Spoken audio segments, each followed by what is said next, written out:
Hello viewers, welcome to EduAid classroom. 2024 matric পৰীক্ষা কিছু হুকিয়া নহয় জানো হুকিয়া এই কাৰণে যে এইবাৰ পৰীক্ষাত চাৰিটা বিষয়ত তোমালোকে OMR sheetত মাল্টিপল চয়েস কোৱেশ্চনছৰ আনসাৰ্স দিব লাগিব নহয় এটা প্ৰত্যাহ্বান আৰু এটা নতুন প্ৰত্যাহ্বান আমি ভাবিম এটুক তোমালোকে কিদৰে আগবাঢ়িবা সো আজিৰ এই সেশনটো আমি তোমালোকলৈ লৈ আহিছো তাৰ উদ্দেশ্য এইটোৱে যে কিদৰে আমি OMR sheetখন ফিল কৰিম আৰু what are the right approaches to handle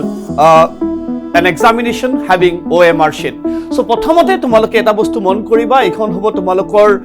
Board of Secondary Education অসমৰ পৰা দিয়া admit card খন admit card খনত তোমালোকৰ roll number registration number date of birth center ৰ নাম স্কুলৰ নাম ক্যান্ডিডেটৰ নাম father's name mother's name বাকি MIL subject elective যি subject আছে গোটেইখিনি তোমালোকে এইখিনি বস্তু একবাৰ চাই লবা কি গোটেইখিনি বস্তু নিজৰ তোমালোকৰ OMR sheet খনত আহিছে নে নাই আহা সে এইখিনি যদি তোমালোকে কিবা খেলিমেলি পাইছা on the day of the examination যদি দেখিছা কিবা স্পেলিং ইয়াতে ভুল হৈ আছে roll number especially registration number চেণ্টাৰৰ নাম এইবিলাক ভুল যদি হয় তোমালোকে দেখিছা লগে লগে তোমালোকে on duty পৰীক্ষকক জনাবা যে স্যাৰ বাইদেউ আমাৰ ইয়াতে কিবা এটা ভুল হোৱা যেন অনুভৱ হৈছে বাকি একো চিন্তা নকৰিবা তোমালোকৰ যিমান পাৰে সেবাই কোনো ধৰণে ভুলকে নপঠিয়াই don't worry about that trust so ইয়াত শুদ্ধকে যাব পেনিক নকৰিবা on the day of examination so তাৰ পিছত আমি চাই লওঁ যে আমি OMR sheet খন পুৰ বা ইউজ কেনেকৈ কৰিব লাগে প্ৰথম তোমালোকক কৈ দিয়া হৈছে কি ইয়াতে তোমালোকে ব্লু বা black ink ballpoint pen হে ব্যৱহাৰ কৰিব পাৰিবা so কলমটো কিনিছা চাগে নহয় জানো so do use that darken only one circle for answering each question তাৰ মানেটো কি যে এটা প্ৰশ্নৰ against or বিপৰীতে তোমালোকে এটা সাৰ্কেলতহে ডাৰ্কেন কৰিবা দুটাত নকৰিবা কিন্তু দুটাত কৰাৰ লগে লগে তোমালোকৰ এটো অশুদ্ধ বুলি বিবেচনা কৰা হ'ব তাৰ পিছত কি কৈছে no change is permitted so এই কাৰণে আমি এটা দুটা মান সৰু সৰু টিপস দিবলৈ যত্ন কৰিম পিছলৈ যেহেতু এবাৰ ডাৰ্কেন কৰাৰ পিছত দ্বিতীয়বাৰ তোমালোকে ডাৰ্কেন কৰিব নোৱাৰিবা so এই কাৰণে খুব শিওৰ হলেহে এটো কৰিবা তাৰ পিছত কোনো ধৰণৰ ৰাফ ওয়াৰ্ক নকৰিবা স্পেশালি কিছুমান ক্যালকুলেশন থকা বিষয়ত তোমালোকে অকনমান প্ৰম্পট হৈ যাব পাৰা ওকে এটো কেনেকৈ আমি ডেৰিভেশনটো আনো ম্যাথছৰ প্ৰবলেমটো কেনেকৈ সলভ কৰো বাট OMR sheetত নহয় হা OMR sheetত কোনো ধৰণৰ ক্যালকুলেশন ইজ নট এলাউড আৰু obviously বুজি পাইছা কোনো ধৰণৰ ভাস ফল নকৰিবা কাৰণ এইবিলাক কৰিলে এটো অশুদ্ধ বুলি বিবেচনা কৰা হৈ যাব সো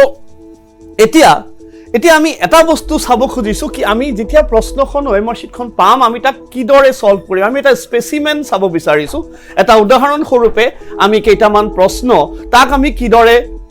পূৰণ কৰিম আমাৰ OMR sheetত এইটো হ'ব তোমালোকৰ পৰীক্ষাত দেখা পাইছা 45টা 1 to 45 এইটো তোমালোকৰ তাত দি দিয়া আছে ধৰি ললো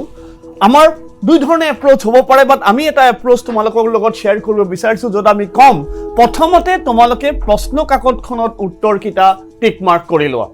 কাৰণ কি হয় কেতিয়াবা যে একবাৰ তোমালোকে ভাবিলা কোৱেশ্চন নম্বৰ 1 আমি আনসাৰ কৰি দিলো এ পিছত লাগিলা এটো তো ভুল হ'ল আনসাৰ টু সি হ'ব লাগিছিল দেন ইট ক্ৰিয়েটস আ প্ৰবলেম তুমি তেতিয়া মুসামুসি কৰিবা তেতিয়া তোমাৰ দুবাৰ হৈ যাব তেতিয়া এটো শুদ্ধ বুলি তোমাক বিবেচনা কৰা নহব ক্যান্সেল হৈ যাব ডাইৰেক্টলি সো এটো আমি কৰিব দিব নোৱাৰো কাৰণ টাৰ্গেট 45 আউট অফ 45 নহয় জানো সো देयरफॉर যেতিয়া আমি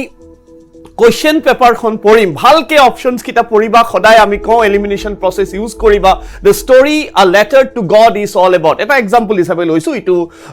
ধৰি ললো যে a letter to god is all about first option love enmity faith dependence কোনটো হ'ব faith হ'ব নহয় জানো সো আনসার ইজ সি তোমালোকে ইয়াতে সি একবাৰ পেন্সিল বা পেনেদি মাৰ্ক কৰিবা একো নিলিখিবা দেই প্ৰশ্ন কাকতত কিন্তু ফাইনাল এক্সামৰ প্ৰশ্ন কাকতত until and unless you are instructed you should not be writing anything on it তুমি খালি টিক মার্ক হে কৰিবা সো তুমি কোৱেশ্চন নম্বৰ 1 কৰিলা সি হল 2 কৰিলা তেনেকে জি আনসাৰস হল তুমি তাক টিক কৰি গলা তাৰ পিছত তুমি যেতিয়া শিওৰ হৈ গৈছা এইকিটাই তোমাৰ আনসাৰ হয় 45টা পঢ়াৰ পিছত তুমি দেখিবা সময় 1 ঘণ্টাত 45 ধুনিয়া সময় তুমি পাই যাবা পেনিক কৰাৰ কোনো ধৰণৰ কাৰণ ইয়াতে নাই তেতিয়া তুমি কোৱেশ্চন নম্বৰ 1 ৰ আনসাৰ কি পাইছিলো আমি সি পাইছিলো তেতিয়া আমি ধুনিয়াকে সি অপশনটোত আমি কি কৰিম সি অপশনটোত একদম ধুনিয়াকে তাক আমি সাৰ্কেল ডাৰ্কেন কৰি দিম নহয় এই সাৰ্কেলটো সো সাবা যাতে বাহিৰত না যায় আৰু আধৰুৱা হৈ না থাকে আধৰুৱা যাতে হৈ নাথাকে তাক ধুনীয়াকৈ পূৰ্ণ কৰা দিছা তোমালোকে এনেকুৱা ধৰণৰ বহুত পৰীক্ষা বহুতে অলিম্পিয়াড দিছা হাফ ইয়াৰলি এক্সামিনেশ্যনত OMR আছিল so' like that you are not unfamiliar with it I hope তেনেকৈ যদি তোমালোকে আগবাঢ়ি যোৱা OMR sheet হেণ্ডেল কৰা কোনো ধৰণৰ অসুবিধাৰ সন্মুখীন নহ'ব again we from EduAid wishing you all the best for your upcoming examinations thank you for watching this video all the best